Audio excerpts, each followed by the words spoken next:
I am your host, Nero Wolfe. Let's begin our journey. 1. The diamond hidden in plain sight. The morning air in the brownstone was thick with the scent of potted orchids and the lingering, slightly ominous quiet that usually preceded a headache. I was sitting at my desk, busily typing up a report on a tedious job involving a wayward heir and a very stubborn private investigator, when the front door chime let out its usual insistent burr. Fritz moved to the hallway with that practiced gliding grace of a man who knew exactly what was expected of him.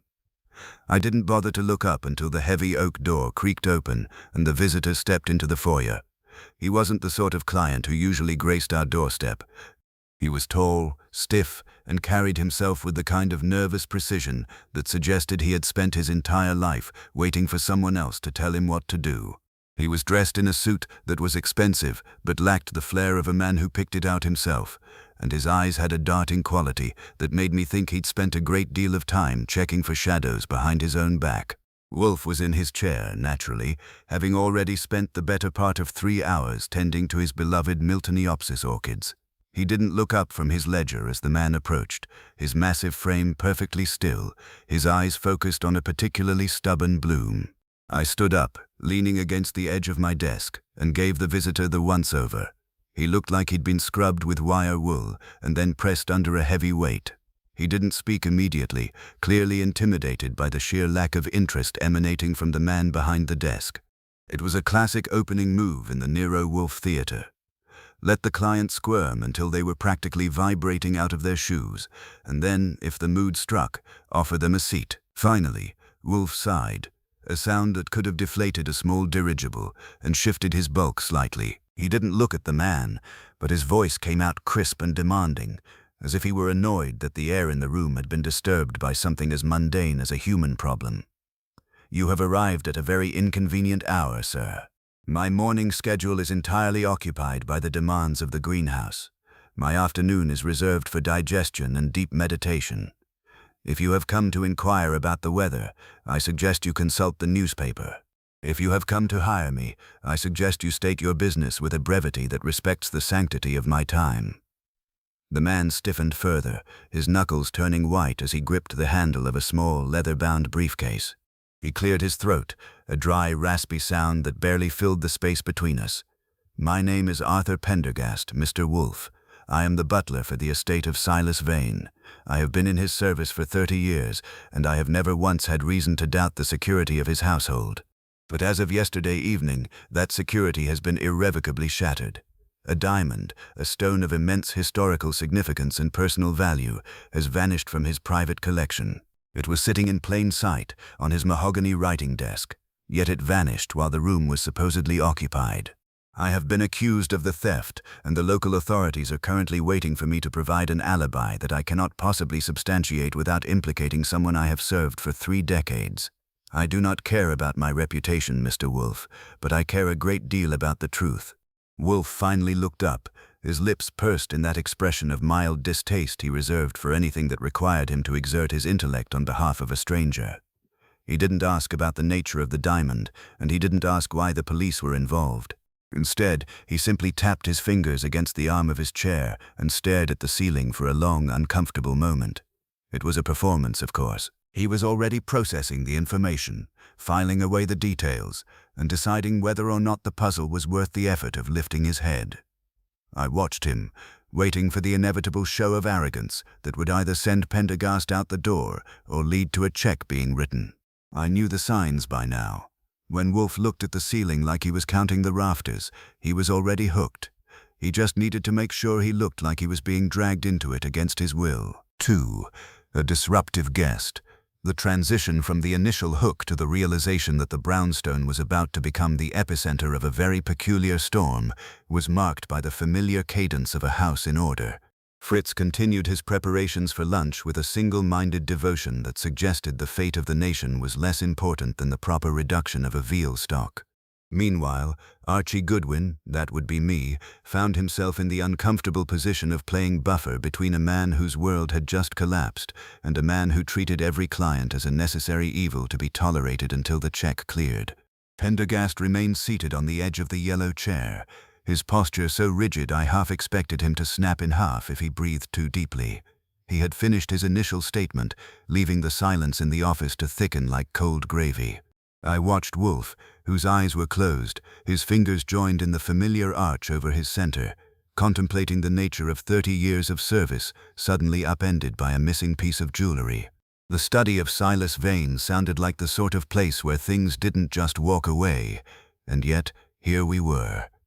I took the opportunity to lean back, balancing my chair on two legs, and began the delicate process of extracting the rest of the story. If Wolfe wanted to play the Sphinx, I would play the persistent reporter. "You say the diamond vanished yesterday evening, Pendergast," I said, keeping my voice casual, almost conversational. "In a house like Vane's, I assume there are locks, keys, and probably a few staff members who know where the skeletons are buried. You've been there 30 years, which puts you in a prime position to notice if the floorboards creaked in the wrong place at the wrong time. If the police are leaning on you, it means you're the most convenient peg to hang the hat on. Start from the beginning, not the 30-year part, but the last 48 hours. What changed? Was there a visitor? A phone call? A sudden shift in the master's mood?" Pendergast looked at me, his gaze flickering toward Wolfe, who remained a statue of monumental indifference. He hesitated, then launched into a recital that sounded practiced, yet laced with a genuine creeping dread. "It began on Monday," he explained, "when Mr. Vane received an anonymous note regarding the provenance of the stone.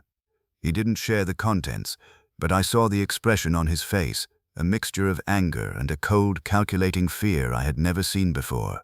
He ordered me to bring him the diamond from the wall safe in the study. He spent the entire afternoon reviewing its history, obsessed with every facet. Then, yesterday evening, he retired to the study of his nightly whiskey. He specifically instructed me to ensure that no one, not even his daughter, who is currently visiting from the city, was to approach the room for any reason.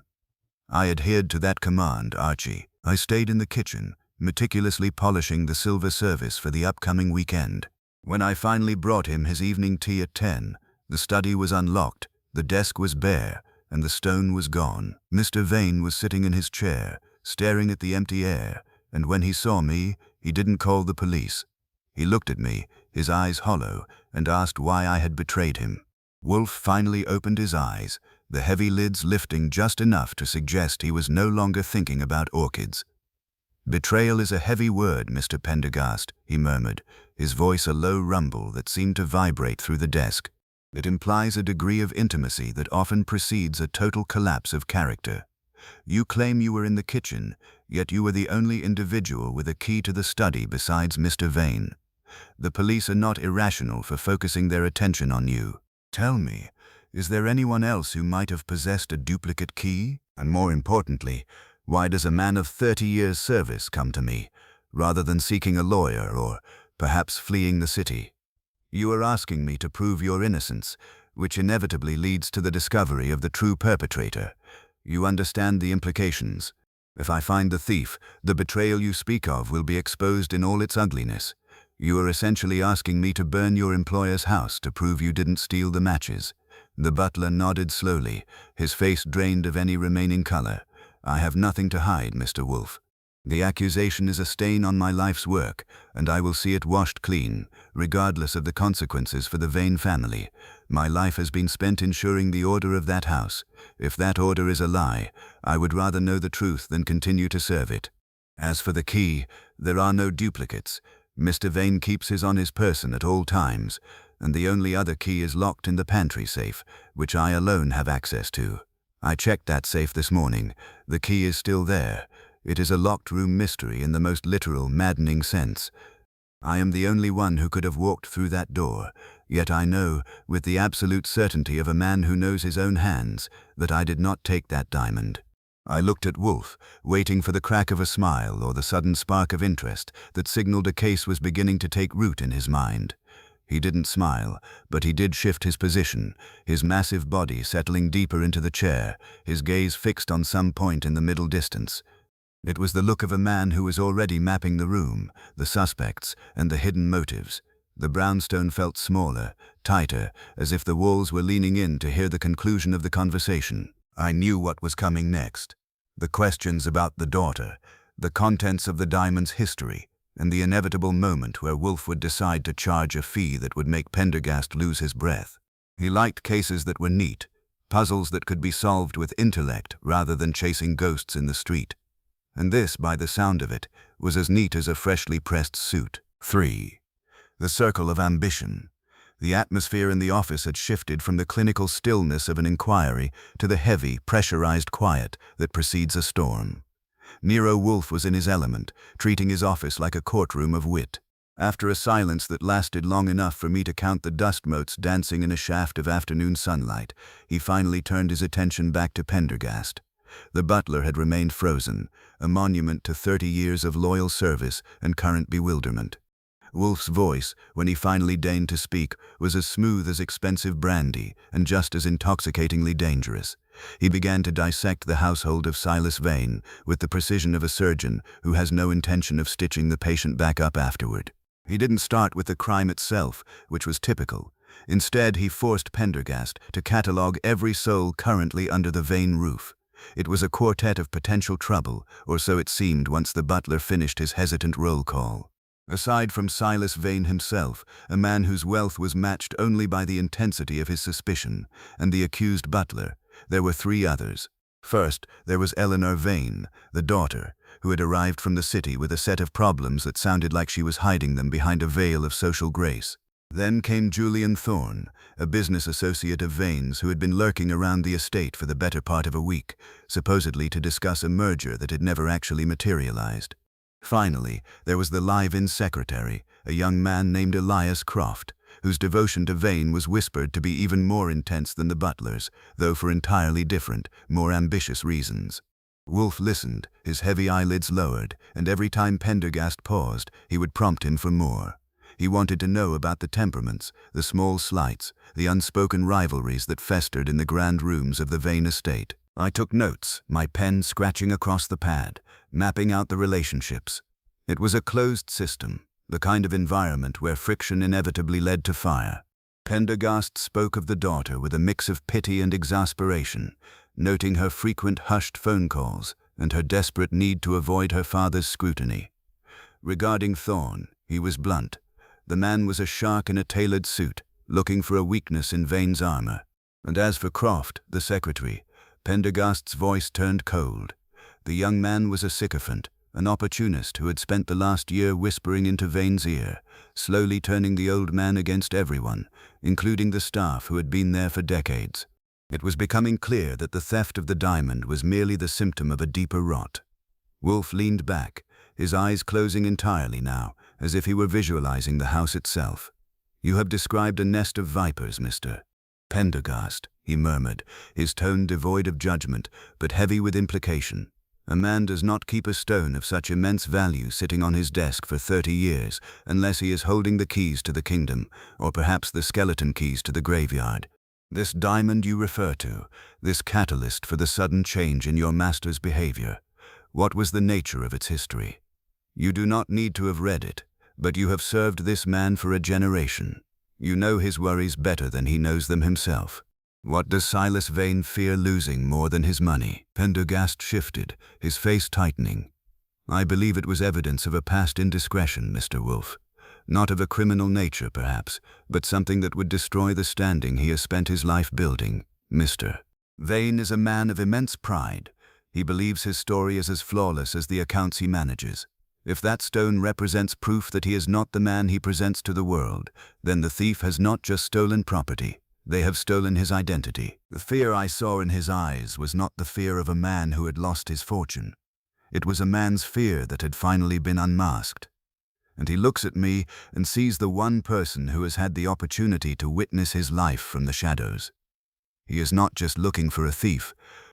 He is looking for a scapegoat to bury along with his secrets." Wolfe nodded, a gesture so slow it was almost imperceptible.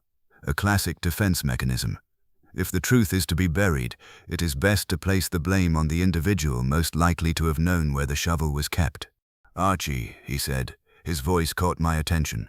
"Call Saul Panzer. Tell him to position himself near the Vane estate. He is not to make contact with anyone, least of all the master of the house. He is to observe the arrivals and departures. I want to know who leaves the house with a briefcase, a portfolio, or even a folded newspaper that looks heavier than it has any right to be. And he saw me again, his gaze sharp enough to cut glass. You will visit this household under the guise of an investigator looking into a routine insurance matter. I want you to talk to this quartet. Keep your eyes on the secretary, and if the opportunity arises, see if the daughter is as anxious as our friend here suggests. I nodded, feeling the familiar rush of the game. It was a standard setup, but the stakes felt different this time. It wasn't about a missing diamond or a cheated spouse. It was about the crushing weight of a secret kept for 30 years, now floating in the ether, waiting to be claimed by the person with the most to gain. As Pendergast left, his posture marginally less rigid than when he arrived, I felt the weight of the task ahead. The brownstone would be quiet, as always, but for the next few days, it would be the command center for a war fought with whispers, observations, and the slow, methodical application of logic. Wolfe was already planning his dinner menu, but his mind was on the Vane estate, where the dust on the mahogany was about to be stirred by someone who knew exactly where to look for the truth. I grabbed my hat, checked my revolver, and stepped out into the city, ready to see what kind of secrets were waiting to be unearthed in a house where the butler was no longer the only one in danger. 4.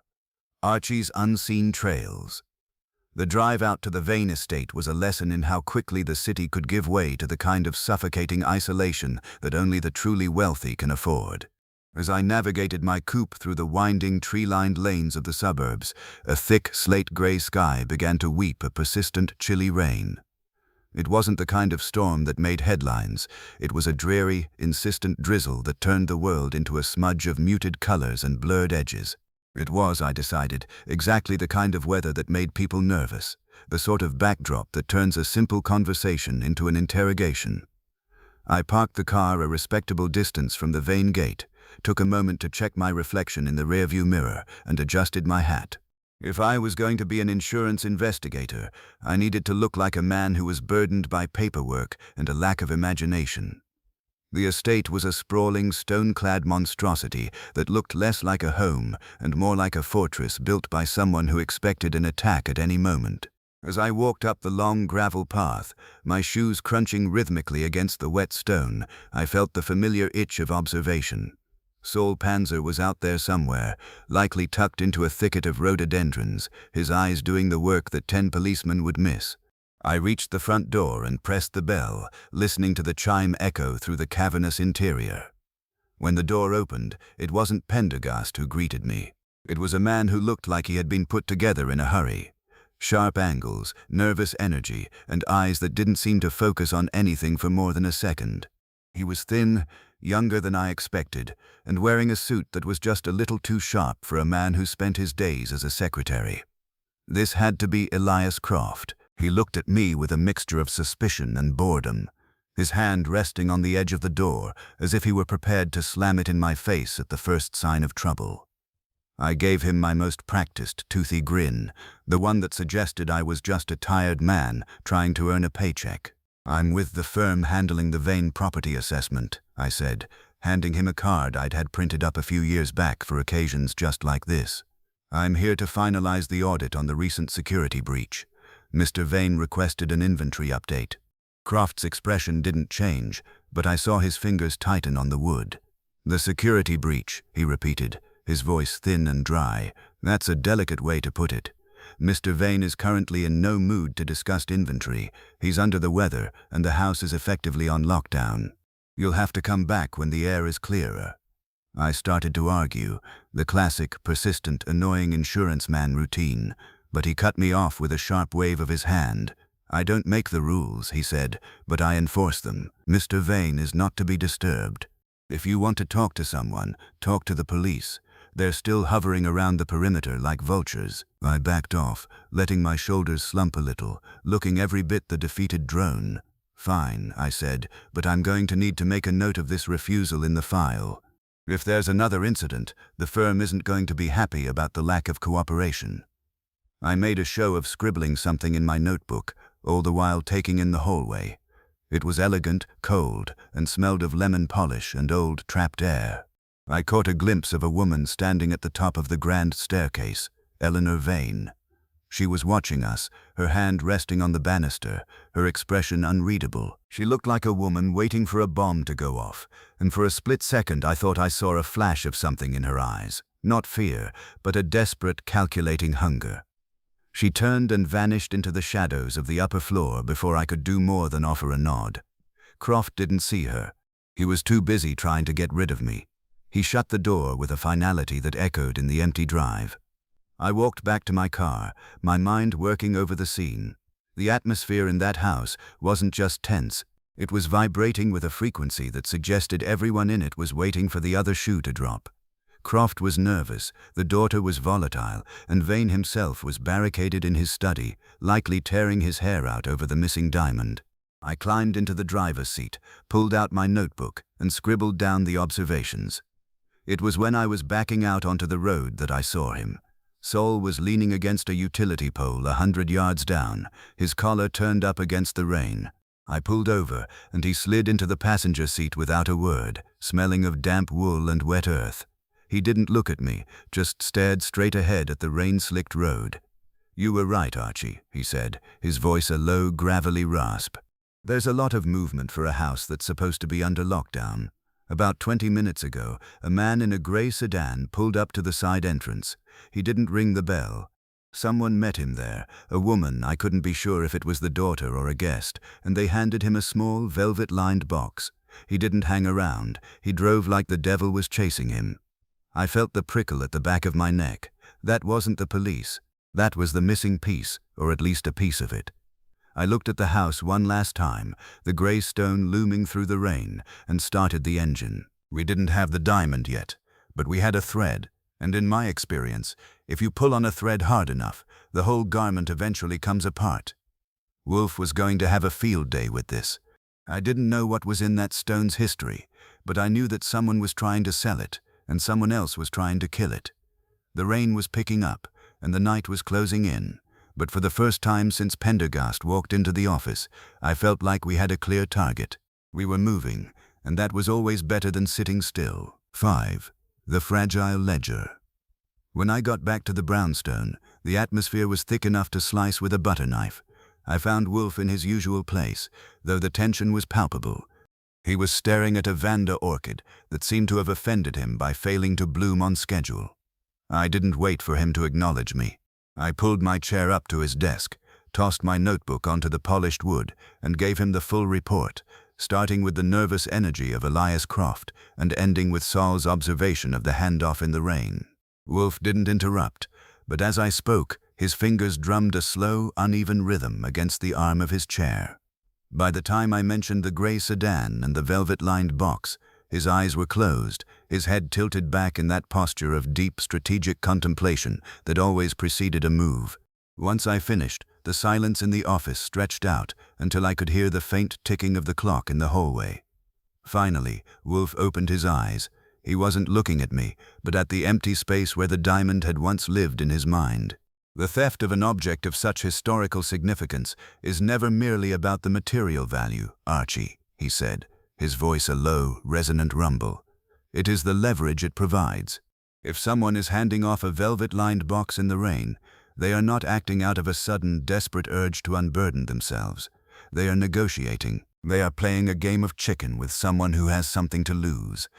And based on your description of the Vane estate, there are at least 3 people who have everything to lose if that stone's true history is opened in public. He shifted his bulk, his expression turning cold. We are looking at a hierarchy of desperation. Croft is the opportunist, the daughter is the wild card, and Thorne, I suspect, is the one holding the strings. But why the handoff now? Because the stakes have changed. The stone is time-sensitive. I need you to go back to the kitchen, Archie. Not to the estate, but to our own. I want you to go through the pantry. I suspect our friend Pendergast was not entirely forthcoming about the state of his own domain. You said he checked the safe, and the key was still there. I want you to confirm for yourself that nothing else was disturbed. A man who spends 30 years in one house knows every creak, every scent, and every misplaced item.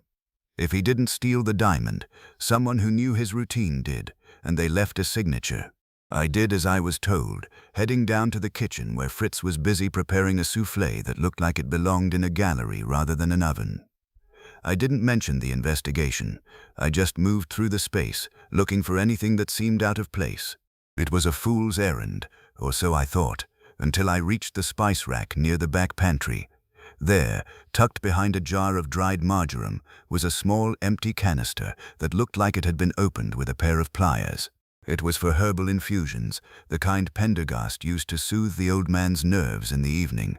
I pulled it out and flipped it in my hands. The seal was broken, but it wasn't just opened. The interior was coated in a fine white powder that didn't smell like any tea I'd ever encountered. I carried the canister back to the office and placed it on Wolfe's desk. He looked at it for a long time, then picked it up with a silk handkerchief, peering into the depths of the metal container. "A peculiar choice of vessel," he murmured, his voice tight. Apparently the diamond theft was only part of the operation. Someone was poisoning the atmosphere in more ways than one. This substance is an alkaloid, likely something that would induce a state of heightened anxiety and confusion. It would explain why Vane was so erratic, why he was so quick to distrust the man who had served him for 3 decades. He wasn't just being paranoid. He was being chemically assisted. The realization hit me with the force of a physical blow. The stone hadn't just been stolen. It had been recovered by someone who wanted to ensure that Silas Vane was in no state to stop them. The missing infusion wasn't just a detail. It was the mechanism of the crime. Wolfe looked at me, his eyes gleaming with the predatory focus I knew so well. "This changes the nature of our involvement, Archie. We are no longer merely investigating a theft of property. We are investigating a systematic attempt to dismantle a man's mental faculties. This requires a more direct intervention. Call Saul again. Tell him to track that gray sedan. I don't care if he has to sit on the driver's doorstep until the sun comes up. I want to know who is receiving these items, and I want to know where they are keeping the rest of this substance." As I picked up the phone, I felt a surge of adrenaline. The case had transformed from a dry, intellectual puzzle into something with real, sharp edges. We were closing in on someone, and it wasn't just an opportunist. It was someone with access, someone who understood the intricate, fragile machinery of the Vane household better than the owner himself. I dialed the number, my eyes locked on Wolfe, who was now leaning forward, his hands clasped as if in prayer. The brownstone was no longer just a sanctuary. It was a theater of war, and we were the ones holding the high ground. I finished the call, relayed the instructions, and looked back at my mentor. He didn't speak, but his look was clear. The game had entered its final, most dangerous phase, and there was no turning back now. 6. Saul's silent surveillance. The pressure in the brownstone had reached a point where the very air seemed to vibrate with a low, dissonant hum. Wolfe remained in his chair, a mountain of contained fury and cold calculation, while I paced the limited floor space like a caged animal. Saul Panzer had reported back, his voice crackling over the line with the kind of efficient, terrifying precision that only a man who specialized in the invisible could provide. The gray sedan had led him to a nondescript apartment complex in Queens, a place where anonymity was the primary currency and where the occupants rarely bothered to look each other in the eye. It was there that the handover had been completed, not to an accomplice, but to a professional courier, a man who worked for a high-end legal firm known for its ability to bury secrets beneath layers of bureaucracy. The implications were as clear as they were dangerous. The theft of the diamond and the systematic drugging of Silas Vane were part of a coordinated effort to force an outcome that would benefit someone waiting in the wings, someone with the resources to hire professional couriers and the influence to manipulate a man of Vane's standing. Wolfe listened to my summary of Saul's findings with his eyes closed, his breathing rhythmic and deep. He wasn't just processing the facts. He was building a structure, a mental map of the web that had been spun around the Vane estate. When I finished, he opened his eyes, and the look he gave me was one of grim satisfaction. "The strategy is evolving, Archie," he said, his voice a low, steady drone filling the room. "We are no longer dealing with a simple burglary. We are witnessing the execution of a hostile takeover, both of a legacy and of a man's autonomy. The infusion was the means. The diamond is the currency, and the courier is the final, irreversible step. If that stone reaches the firm in Queens, it will be sequestered, authenticated, and effectively erased from the record, providing cover for whatever machinations have been brewing in that household for months. We must disrupt the sequence. Saul has done his part. Now we must play ours. He looked at me, his gaze intense. I want you to go to that apartment complex. Do not enter the building. I have no interest in you ending up as a footnote in a local police report. I want you to intercept the courier when he leaves. He will be carrying the box. He will be expecting to simply hand it off and be paid. You are to convince him, through whatever means you find most effective, that the contents of that box are significantly more toxic than he was led to believe. Do not be violent, but do not be subtle. You are the shadow of Nero Wolfe, and you are here to claim what is rightfully ours. I felt a familiar, sharp thrill. The job was getting personal, and that was exactly how I liked it. I left the brownstone, the city streets feeling cold and unforgiving under the late afternoon sky. The apartment complex in Queens was a drab, gray structure that seemed to suck the color out of the surrounding neighborhood. I found a spot across the street, settled in behind the wheel of my coupe, and waited. It was a long, tedious business, the kind that tested your patience and your resolve. I watched the door, the comings and goings of the residents, and waited for the man Saul had described, a nondescript individual in a gray coat who carried a briefcase like it was made of fragile glass. 3 hours passed before he finally emerged. He moved with the practiced, hurried gait of a man who didn't want to be noticed, heading toward a parked car with a nervous, scanning glance. I didn't wait. I stepped out of the shadows, my hand resting casually but firmly on the piece in my pocket, and closed the distance between us before he could reach his door. I didn't need to say much. The look on my face and the way I carried myself was enough to stop him in his tracks. "I'm from the firm that was handling the Vane account," I said, my voice low and hard. "I'm here to take possession of that box." Mr. Vane had a change of heart.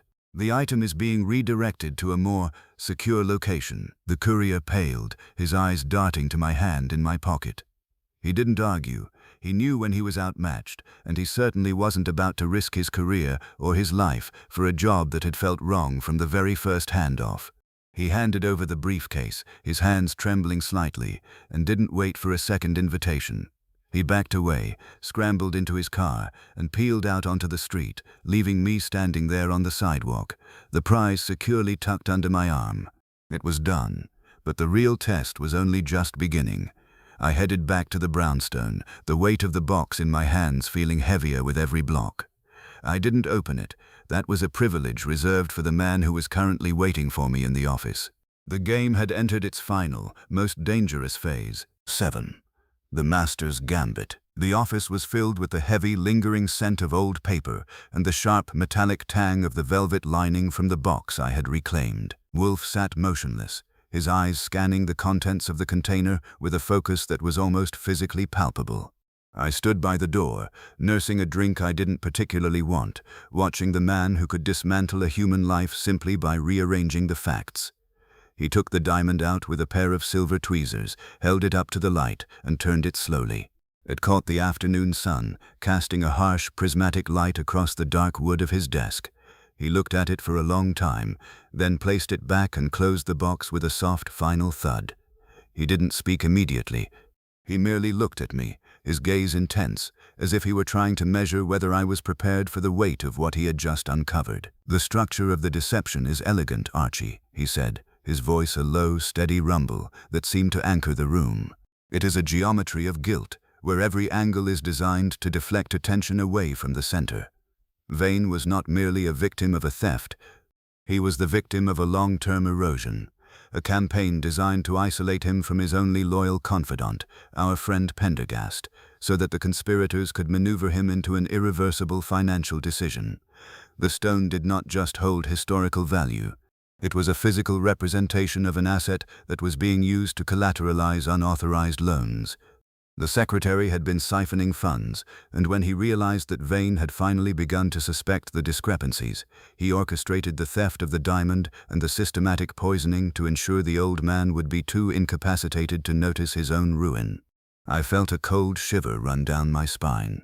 The pieces were falling into place with a terrifying logical clarity. Croft wasn't just an opportunist. He was a parasite who had been feeding on the estate for months, and he had been willing to destroy a man's mental health to cover his tracks. "But what about the daughter?" I asked, my voice tight. "Where does she fit in?" I saw her watching from the stairs, and she didn't look like a woman being manipulated. She looked like she was waiting for a payout. Wolfe nodded, a slow, deliberate gesture. "She is the wild card, indeed. She was not a victim, but she was not the mastermind either. She was aware of Croft's activities, and she allowed them to continue because she believed that once Vane was declared incompetent, she would be the one to inherit the remainder of the fortune. She and Thorne were the ones facilitating the transfer of the diamond to the firm in Queens, intending to use the resulting scandal to force Vane into a permanent state of seclusion. They were all playing their parts, each one convinced that they were the architect of the final act, while they were actually being led by their own greed toward a trap they hadn't even begun to suspect. The realization that we were dealing with a collaborative web of treachery made the situation significantly more dangerous. We were not just exposing a thief, we were tearing apart a conspiracy that had already claimed the autonomy of an old man and was currently poised to dismantle his entire legacy. Wolfe leaned back, his eyes closing again. "The strategy for the final movement is set. I want you to call Saul. He is to go to the estate and quietly ensure that the daughter and Thorne are not able to leave the premises. I want them present when I summon the entire group to this office tomorrow." He paused, a faint, predatory smile touching his lips. "As for Croft, we will handle him ourselves. He has been the one managing the infusion, and I suspect he is also the one who has been maintaining the false accounts. When he arrives, he will be under the impression that the diamond is already in the hands of a Queen's firm. He will come here expecting to finalize the destruction of Silas Vane. Instead, he will find the proof has been returned to its rightful owner. I want the office prepared for the gathering. I want no distractions, no interruptions, and I want the atmosphere to be as stifling and as controlled as a vacuum." I went to the phone, my mind buzzing with the logistics of the invitation. It was a bold move, summoning a group of people who were essentially fighting over the remains of a man's life, but it was exactly the kind of theater that Wolfe excelled at. I made the calls, my voice steady, relaying the instructions to Saul with the quiet efficiency that he always appreciated. As I hung up the receiver, I looked back at the office. The brownstone felt different now, more like a staging ground than a house. The geometry of the case had shifted. We were no longer just observers. We were the ones who were going to dictate the terms of the conclusion. Outside, the city was dark, the rain having ceased but leaving the streets slick and reflective under the streetlights. Tomorrow, the office will be crowded with suspects. For the first time, I felt the genuine, keen anticipation of a man who knows that he is about to witness the absolute, logical unraveling of a human tragedy. Wolfe was already planning the menu for our dinner, his priorities as unshakable as his conviction that justice, when applied with the right amount of pressure, always finds its way to the surface. I sat at my desk and began to organize the notes, the quiet rhythm of my pen the only sound in the office as we waited for the final, inevitable climax of a story that was about to be laid bare. 8. The office gathering. The office was prepared for the gathering with a meticulousness that would have shamed a museum curator. I had arranged the chairs to ensure that each suspect would be perfectly framed by the afternoon light filtering through the blinds, while Wolfe, in his massive custom-built chair, sat behind the desk like an idol of intellectual judgment. When the doorbell finally burned, Fritz admitted them in a silence that was more damning than any accusation. Eleanor Vane entered first, her face a mask of nervous pride, followed by Julian Thorne, who wore his confidence like a cheap suit, and finally Elias Croft, who looked as though he were walking to the gallows. Silas Vane followed, his gait uneven, his eyes clouded by the fog of the substance that had been systematically fed to him. Wolfe waited until they were seated before he even acknowledged their presence. He didn't offer tea, and he didn't offer comfort. He simply stared at the middle distance, his fingers locked over his stomach. The silence in the office was absolute, a heavy, airless vacuum that seemed to press against their chests. When he finally spoke, his voice was not loud, but it possessed a gravity that forced every head in the room to snap toward him. "We are here to conclude a matter of business," he began, his tone devoid of emotion. "Pendergast came to me because he was accused of a betrayal he did not commit.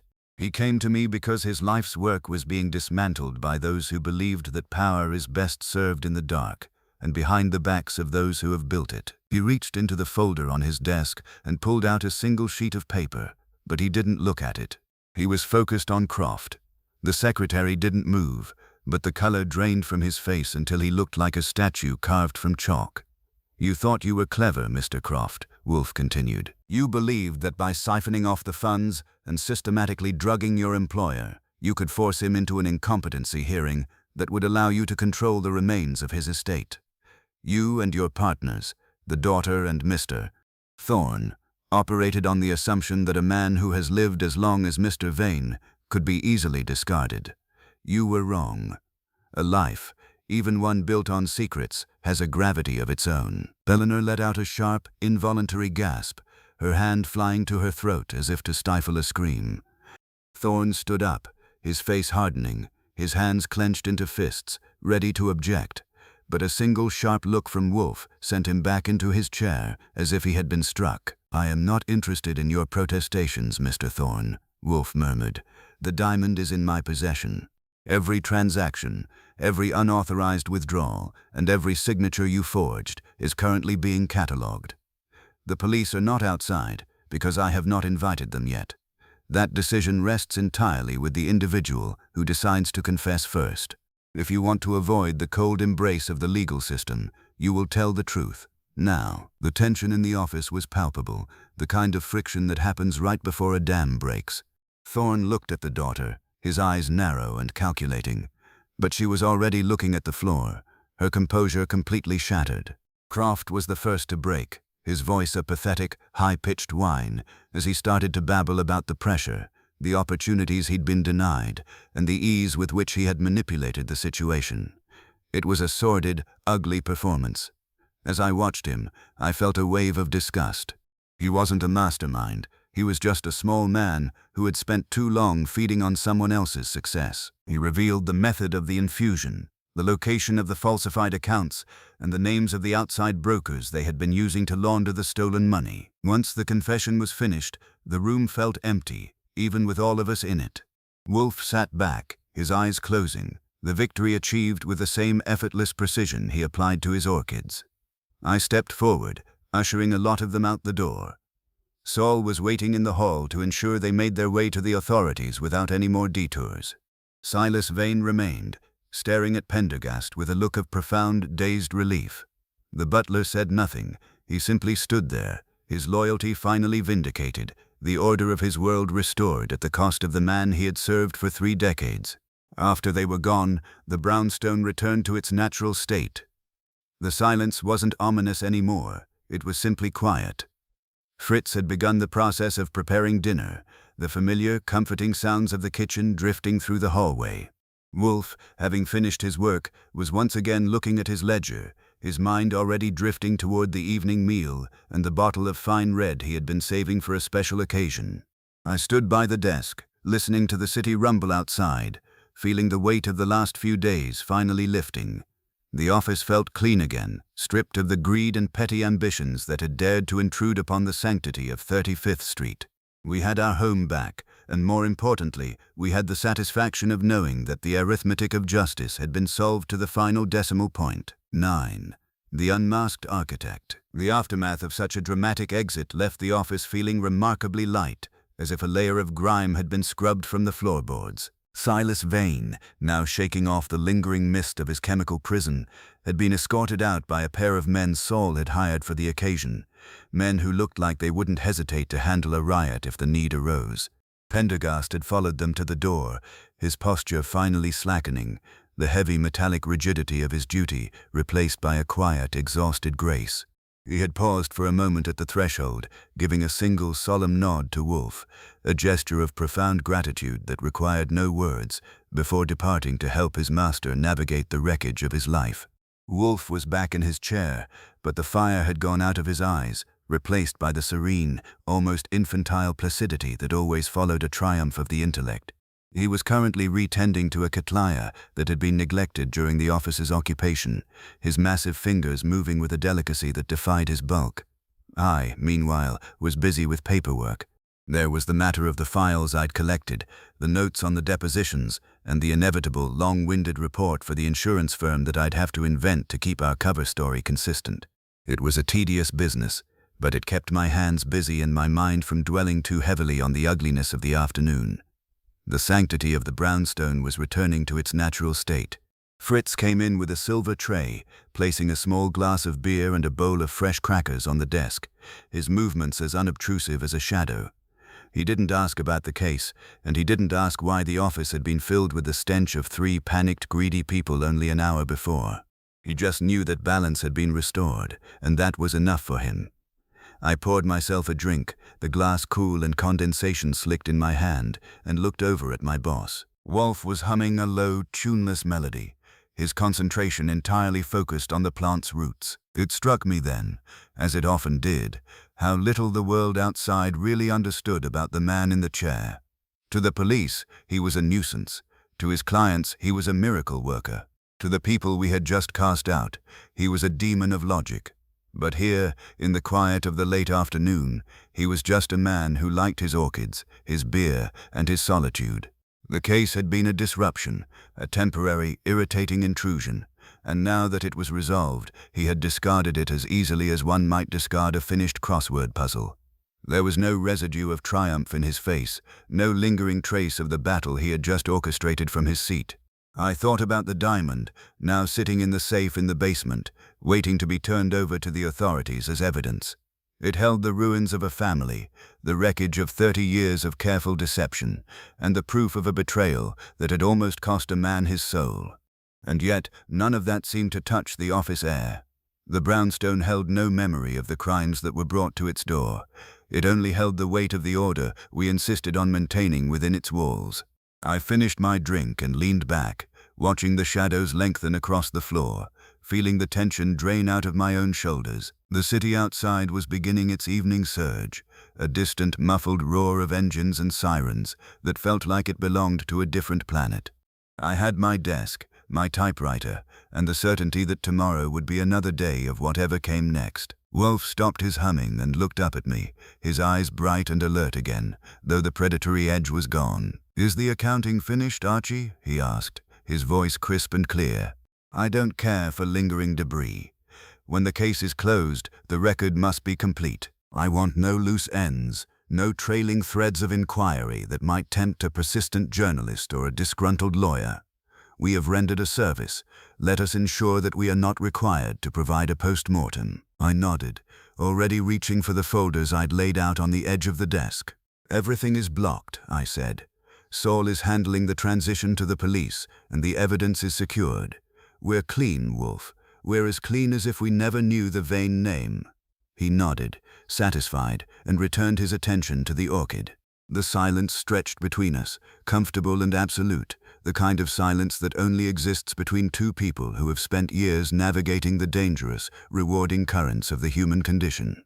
I turned to my typewriter, the keys already waiting, and began the final, formal summary of the investigation, the rhythmic clack-clack-clack, providing a fitting mechanical heartbeat to the end of another chapter. 10.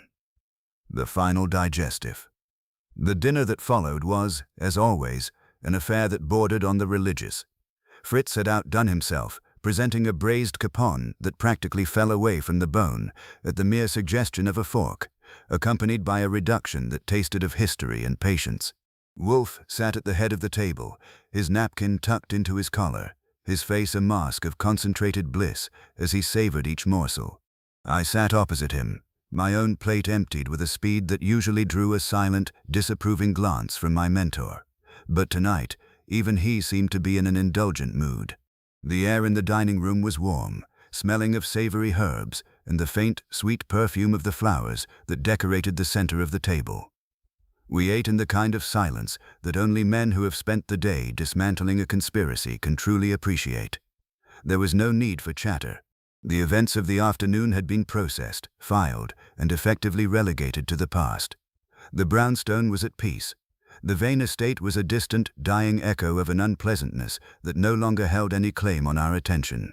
Wolfe took a long, slow sip of the burgundy, his eyes half closed as he let the vintage settle on his palate. He set the glass down with a delicate clink and sighed, a sound of profound, world-weary contentment that seemed to fill the room. "The appetite, Archie," he murmured, his voice a low, resonant rumble, "is perhaps the only honest indicator of a man's character. It is never satisfied by the accumulation of power, nor is it tempered by the acquisition of prestige. It is a biological imperative, a demand for sustenance that cannot be cheated, bargained with, or manipulated. Look at the people who passed through our office today. Their hunger was not for the capon on this table, it was for the ephemeral, the hollow, and the ultimately destructive. They sought to devour a man's legacy because they had forgotten how to nourish their own souls." I finished the last of my wine and leaned back, watching the flicker of the candlelight dance across his face. "It's a good way to look at it," I said, playing with the spirit of the moment. "But I think a lot of people just like the taste of what isn't theirs. It's an easy habit to pick up, especially when you're surrounded by people who think that having more is the same thing as being more. Croft and the daughter, they weren't just hungry, they were starving, even if they didn't know what they were trying to fill." Wolfe nodded slowly, his fingers tapping the linen tablecloth. "Precisely. They suffered from a spiritual malnutrition that rendered them incapable of perceiving the consequences of their own actions. They operated on the fallacy that because they could manipulate the machinery of a life, they were somehow entitled to the results. It is a common delusion among the mediocre. They see a system, they see a weakness in the system, and they immediately assume that the system was built for them to exploit. They fail to realize that the system, be it a family, a business, or a human relationship, is held together by invisible threads of mutual obligation. Once you snap those threads for personal gain, the entire structure eventually collapses upon you." He gestured vaguely toward the kitchen, where Fritz was likely already preparing the coffee. "I find that as I grow older, the spectacle of human folly becomes increasingly repetitive. The motives are always the same: fear, greed, or a desperate, clawing need to be significant. The methods, too, rarely vary. The poison in the tea, the stolen diamond, the anonymous letter, they are all just variations on the same tired, discordant theme. We are occasionally called upon to be the audience, or even, when the situation demands it, the critics, but it is an exhausting role. One should never be required to spend so much time in the company of the pathetic." I grinned, feeling the familiar warmth of the wine and the quiet, rock-solid stability of the brownstone surrounding us. "I'll keep that in mind the next time the doorbell rings," I said. "Maybe I'll start telling people that you're busy contemplating the nature of human folly and can't be disturbed unless they have a really interesting case. Perhaps a jewel heist or a kidnapping that involves someone with a bit more imagination than our friend Croft." Wolfe chuckled, a rare, dusty sound that barely moved his shoulders. "You would do no such thing, and well, we both know it. You enjoy the circus too much to deny yourself a ringside seat. You are, at heart, a collector of human specimens, Archie. You find the variety of their stupidity as compelling as I find the variety of the orchids.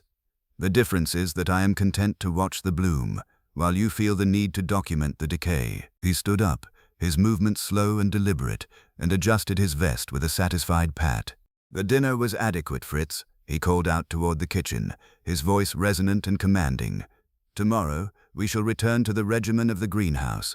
I have a Vanda that requires a strict balance of humidity and patience, and I have no intention of allowing it to suffer the indignity of further neglect.